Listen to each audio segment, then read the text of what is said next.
నమస్తే, welcome to ఈహా TV. దట్టమైన అడవి, అందులో ఒక గుహ. రాత్రైతే చిమ్మ చీకటి, కటిక నేలపైనే పడుకోవడం, కరెంట్ అన్నది ఉండదు. పాములు వచ్చిపోయే ప్రదేశంలో 40 ఏళ్ల యువతి తన 2 పిల్లలతో బతకడం సాధ్యమేనా అంటే నో చెప్పేస్తారు. కానీ అందుకు భిన్నంగా కర్ణాటకలోని గోకర్ణ గుహలో రహస్యంగా జీవిస్తున్న రష్యన్ మహిళ, ఆమె 2 పిల్లల వ్యవహారం పెను సంచలనంగా మారింది. తొలుత ఆమె 2 వారాలుగా అడవిలో ఉంటున్నట్లు చెప్పిన పోలీసుల విచారణలో అంతకు మించి కొన్నేళ్లుగా ఉంటున్న వైనాన్ని తెలుసుకొని షాక్ తింటున్న పరిస్థితి. 40 ఏళ్ల రష్యన్ మహిళను నైనా కుటీనా అలియాస్ మోహినిగా గుర్తించారు. ఆమెకు 6 ఏళ్ల కుమార్తె ప్రేయ, 4 ఏళ్ల మరో కుమార్తె అమాలు ఉన్నారు. ఈ పిల్లలు ఇద్దరికీ కరెంట్ అన్నది ఒకటి ఉంటున్న విషయమే తెలియదట. అత్యంత క్లిష్ట వాతావరణంలో వారెలా జీవనం సాగించారు, ఏం తిన్నారు, ఎలా ఉంటున్నారు అన్నది ప్రశ్నలుగా మారాయి. వారున్న గుహ ప్రాంతంలో ఇటీవల కొండ చర్యలు విరిగిపడ్డాయి. దీంతో పోలీస్ పెట్రోలింగ్ బృందం రామతీర్థ పర్వత ప్రాంతంలో పెట్రోలింగ్ చేస్తున్న వేళ గుహ బయట దుస్తులు కనిపించడంతో అనుమానం వచ్చి అక్కడికి వెళ్లారు.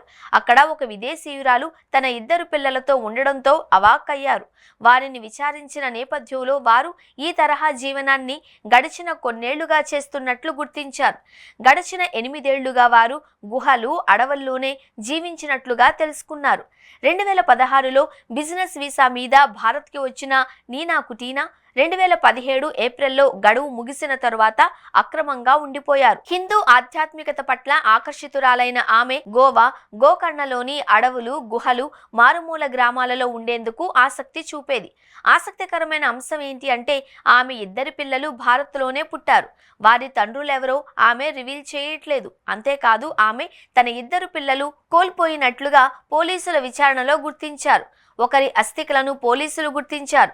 దీనికి సంబంధించిన వివరాలను ఆమె స్పష్టంగా చెప్పట్లేదు. ఆమె పిల్లల్ని ఎలా కన్నారు అన్న విషయాన్ని ఆమె చెప్పడానికి ఇష్టపడడం లేదు అని పోలీసులు చెబుతున్నారు. మీడియా సంస్థలకు ఇచ్చిన ఇంటర్వ్యూల్లోనూ పలు విషయాలను వెల్లడించడానికి ఆసక్తి చూపడం లేదు. వారున్న గుహలో రుద్రశివుని విగ్రహం, హిందూ దేవతల ఫోటోలు, రష్యన్ పుస్తకాలను గుర్తించారు. ధ్యానం, పూజలు చేస్తూ గడిపేవారు అని, ఆకలి తీర్చుకోవడానికి ఇన్స్టెంట్ నూడిల్స్ తినేవారు అని గుర్తించారు.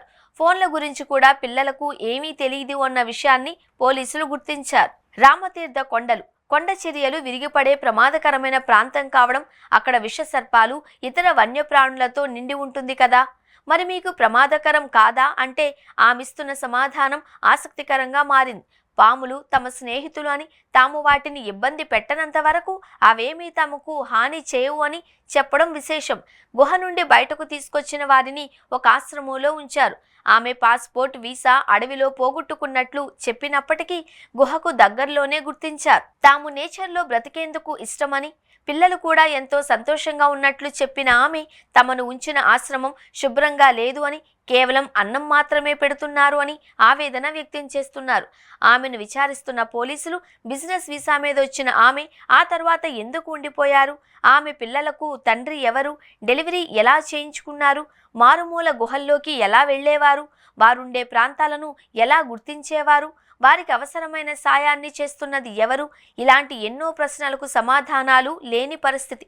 తాను వీడియోలు చేయడం ద్వారా డబ్బులు సంపాదిస్తున్నట్లు చెబుతూ ఉన్నా కరెంటు కూడా తెలియకుండా పెంచిన పిల్లలకు కెమెరాలు, ఇతర వస్తు సామాగ్రి అవగాహన ఉందా లేదా, పిల్లలకు తాను చదువు చెప్పినట్లు చెబుతున్న వేళలో అందులో వాస్తవం ఏంటి లాంటి ప్రశ్నలకు సమాధానాలు లభించాల్సి ఉంది.